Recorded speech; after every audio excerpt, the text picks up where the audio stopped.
بسم اللہ الرحمن الرحیم۔ سن 640 عیسوی کا آغاز ہو چکا تھا۔ مصر کا پہلا قلعہ جس کا نام فارما تھا مسلمانوں نے فتح کر لیا تھا۔ مسلمان لشکر اب مصر کے اندر مزید گہرائی میں داخل ہو چکا تھا۔ یہ وہ لمحہ تھا جہاں ایک ایک قدم مصر کی تقدیر بدلنے والا تھا۔ حضرت عمرو ابن العاص رضی اللہ تعالیٰ عنہ اپنی محدود مگر پرعزم لشکر کے ساتھ اب جس مقام کی طرف بڑھ رہے تھے وہ ایک اور رومی شہر اور طاقتور قلعہ تھا جس کا نام بلبیس تھا۔ بلبیس قلعہ قدیم مصر کا ایک نہایت اہم فوجی مرکز تھا۔ یہ قلعہ فارما اور بابلیون رومی طاقت کے مرکز کے درمیان واقع تھا۔ رومی مصر کی دفاعی نظام کی ایک مضبوط کڑی تھا۔ یہاں سے پوری مشرقی مصر پر نظر رکھی جا سکتی تھی۔ رومی جانتے تھے کہ اگر بلبیس ہاتھ سے نکل گیا تو بابلیون کا راستہ تقریباً کھل جائے گا۔ دسمبر 639 عیسوی مسلمان لشکر مصر میں داخل ہوا۔ فروری 640 عیسوی میں فارما فتح ہوا۔ فروری کے اختتام یعنی کہ مارچ کی شروع میں لشکر بلبیس کی جانب بڑھا۔ یہ سب کچھ چند مہینوں کے اندر اندر نہایت تیزی سے ہو رہا تھا۔ جب مسلمان لشکر بلبیس کے قریب پہنچا تو حالات بالکل مختلف تھے۔ یہاں کوئی کھلا میدان نہیں تھا بلکہ مضبوط فصیلوں والا ایک تیار قلعہ تھا۔ حضرت عمرو ابن العاص رضی اللہ تعالیٰ عنہ جانتے تھے کہ جلد بازی نقصان دہ ہو سکتی ہے۔ براہ راست حملہ غیر ضروری خون ریزی کا سبب بنے گا، اس لیے فیصلہ کیا گیا کہ محاصرہ کیا جائے۔ بلبیس قلعہ اونچی پتھریلی دیواروں پر مشتمل تھا۔ اندر مکمل رومی فوج موجود تھی۔ خوراک اور ہتھیار ذخیرہ کیے جا چکے تھے۔ رومی افسران اب تک اس غلط فہمی میں تھے کہ مسلمان لشکر اتنا طویل محاصرہ برداشت نہیں کر پائے گا۔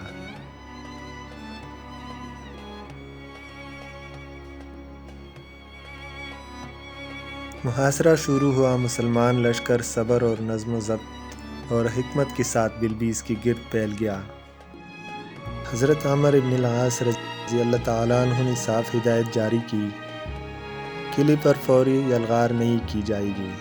رومی فوج کو نفسیاتی دباؤ میں لایا جائے گا تاکہ بغیر زیادہ خون بہائے فتح حاصل کی جا سکے۔ مسلمان دستے قلعے کے داخلی راستوں پر نظر رکھے ہوئے تھے۔ رسد کے راستے کاٹ دیے گئے۔ ہر ممکن راستہ رومی فوج کے لیے بند ہوتا جا رہا تھا۔ دن گزر گئے اور محاصرہ طویل ہوتا چلا گیا۔ قلعے کے اندر رومی فوج ابتدا میں پر اعتماد تھی۔ انہیں یقین تھا کہ بابلیون سے کمک ضرور آئے گی، لیکن جیسے جیسے ہفتے گزر گئے صورتحال بدلنے لگی۔ خوراک محدود ہونے لگی، سپاہیوں میں بے چینی پھیل گئی اور قلعے کے اندر حوصلے کمزور پڑنے لگے۔ رومی افسران اب سمجھنے لگے تھے کہ یہ کوئی عام عرب لشکر نہیں بلکہ ایک ایسا لشکر ہے جو صبر کے ساتھ وقت کو اپنے حق میں استعمال کرنا جانتا ہے۔ اگرچہ براہ راست حملہ نہیں کیا گیا لیکن وقفے وقفے سے چھوٹی چھوٹی جھڑپیں ہوتی رہیں۔ مسلمان تیر انداز رومی پہرے داروں کو دباؤ میں رکھتے۔ قلعے کی دیواروں کے قریب حرکت محدود کر دی گئی۔ یہ جنگ صرف تلواروں کی نہیں تھی، یہ اعصاب کی جنگ تھی، حوصلے کی آزمائش تھی۔ بالآخر جب رومی کمانڈروں کو یہ احساس ہو گیا کہ کمک کی کوئی امکان نہیں تو انہوں نے مذاکرات کا دروازہ کھٹکھٹایا۔ حضرت عمرو ابن العاص رضی اللہ تعالیٰ عنہ نے اسلامی اصولوں کے مطابق واضح پیغام دیا: اسلام قبول کرو اور عزت اور امن سے رہو۔ جزیہ دو، جان و مال کا تحفظ پاؤ یا جنگ کے لیے تیار ہو جاؤ، جس کے نتائج واضح تھے۔ یہ وہ لمحہ تھا جہاں بلبیس کی تقدیر کا فیصلہ ہونے والا تھا۔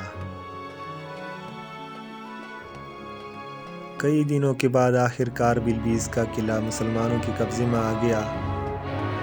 یہ فتح کسی بڑی قتل عام کے بغیر ہوئی۔ اسلامی نظم و ضبط کی مثال بنی اور مصر کی دل تک راستہ کھل گیا۔ بلبیس کی فتح کے ساتھ ہی رومی دفاعی نظام ایک مضبوط کڑی سے محروم ہو چکا تھا۔